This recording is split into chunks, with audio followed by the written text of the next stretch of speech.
All right, guys, welcome back to the ALGS channel. Hope you guys are all doing well and having a great day so far. Sorry for the lack of uploads over the last 2 days. Obviously, Saturday I just took off and Sunday was Mother's Day. So we're back with it today with some hot drama takes. How on more teams moving to North America, including one that is the most popular team more than likely over in the APAC South region. And also, we're going to be discussing Albralelie potentially moving off mouse and keyboard and moving over to controller. Apparently, Lou has already done it as well.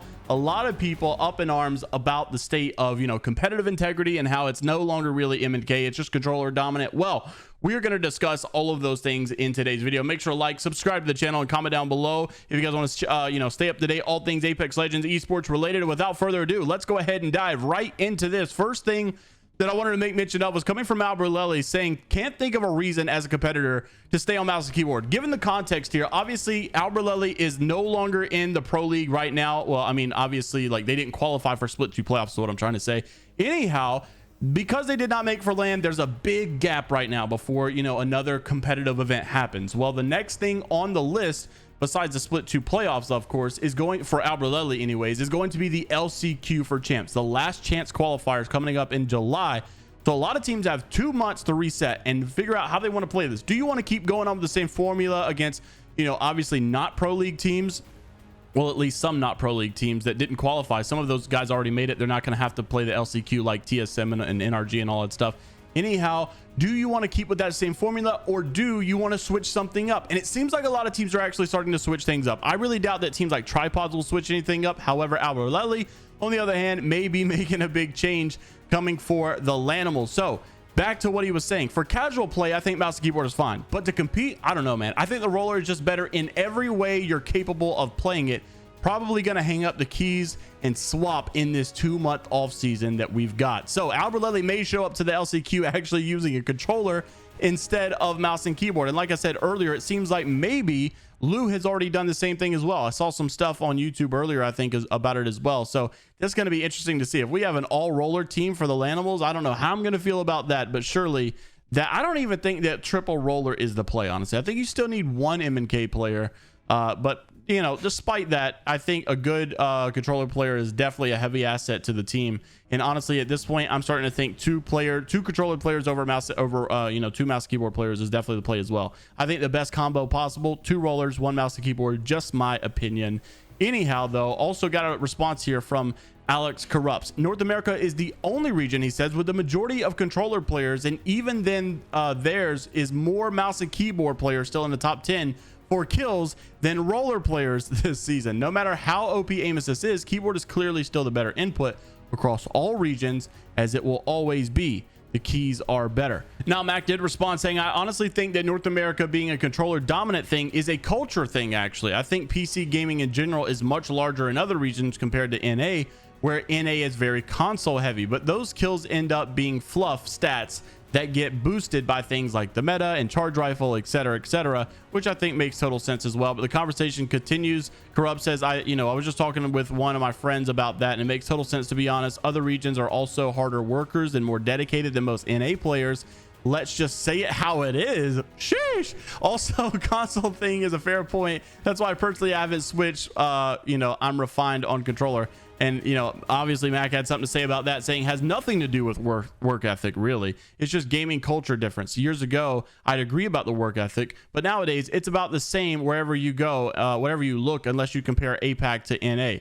And then obviously that's where they begin to agree. And so anyhow, I think that some fair points were made here. I think it's very obvious. It's one thing if this is 2 years ago, right, where we're all discussing, is mouse and keyboard as good as controller anymore? Is mouse and keyboard bad at this point? But now we've actually seen the results, right? A lot of teams have made switches. A lot of people have made switches, and they have improved. I think it's fair to say that there are some good ideas and good things, reasons to move, to make the switch, and then there's also some negative cons as well. And I think that's obvious in any switch that you make. It's nothing that would be out of the ordinary. Well, Hundreds also from Spire, you guys know, he's made a lot of switches and changes in his career for this upcoming pro league and upcoming next season. I think he said he was going to be like quitting a lot of stuff as well.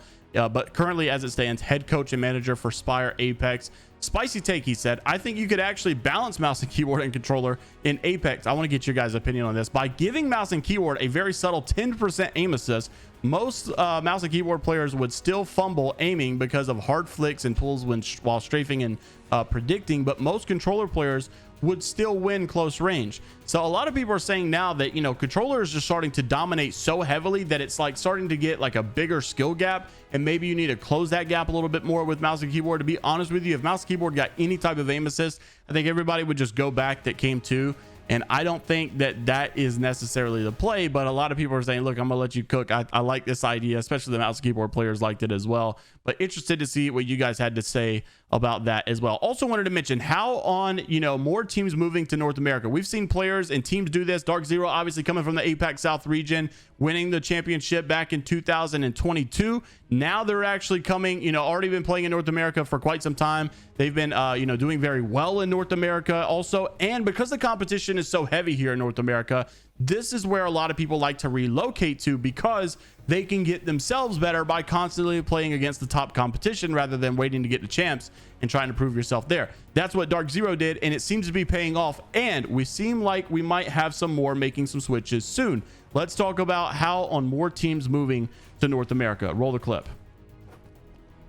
So, Bullet, since you've been in NA for a bit, what is your opinion between like the NA competitive scene compared to like APAC South? Like, how do you feel about it? Is it like, do you feel it's like same? Yeah, I was curious on your opinion. I mean, obviously, like there's a massive skill disparity, but there's like, the thing is with my region is you can just like, the top teams like are really good, but they can also get away with a lot because there's a lot of weaker teams. Yeah. Whereas like NA, like it doesn't matter who you are, like if you do something stupid, you get punished for it, and you can also get inted very easily. Whereas like in my region, you can still get inted, but it's a lot easier to recover because there aren't the same teams that'll punish you. Yeah. So I think that's like one of the biggest things is there's a fine line between what you can and can't get away with. And also like there's so many more like really good roller players. Yeah. Like, I think that's the biggest thing as well. A lot of really good mechanical roller players. Whereas like in my region, there's like only a handful that are like really good. I agree. But it's definitely nice, like just being able to like practice against like good teams. Like the rate at which you improve is like night and day. It's crazy. Oh yeah. Like a lot more teams slowly gonna be like moving to NA, I feel like, but we'll see. Monkeys, 20 months. Like I won't be surprised if like Moist doesn't move to NA eventually. I think what the smartest thing to do, like especially if what's it called? Like we get like team skins in the game, it'll be feasible for teams to like stay in NA and practice and then go back home to like keep the free land spot that they'll get basically. Yeah, that makes. Thing is, I don't know how would you practice, like would the NA teams even let, like I don't know if I would let an NA team like play in my script, or an APAC South team play in my scrims. Well, yeah, I mean that's the thing. But I mean, like you can't really even play like ranked that much. Like even ranked is like pretty good. Whereas like in OCE, like you have to play on like 150 ping and shit, and it's just like super annoying to get any kind of practice. So obviously I think they make some fair points, and I think one of the biggest ones here was talking about Moist Esports. Obviously they've been dominating the APAC South region for quite some time, and even this time once again winning again. I'm not sure what this update is. That was playing loud in my ear. However, like Hal said as well, it would make more sense, and even Bullet was saying the rate at which you improve when you're playing against the top teams consistently is insane, and it's going to be something that Moist might want to look into, right? Because it's obviously a big deal. You want to be able to put yourself in the best position possible to improve and to succeed as well, and I think moving to NA and having better competition is a way to do that. But do you want to give up your free land spot all the time whenever you're over in APAC South? I don't know. Also, if you come over to NA to practice, will NA teams even allow APAC South teams to come and scrim?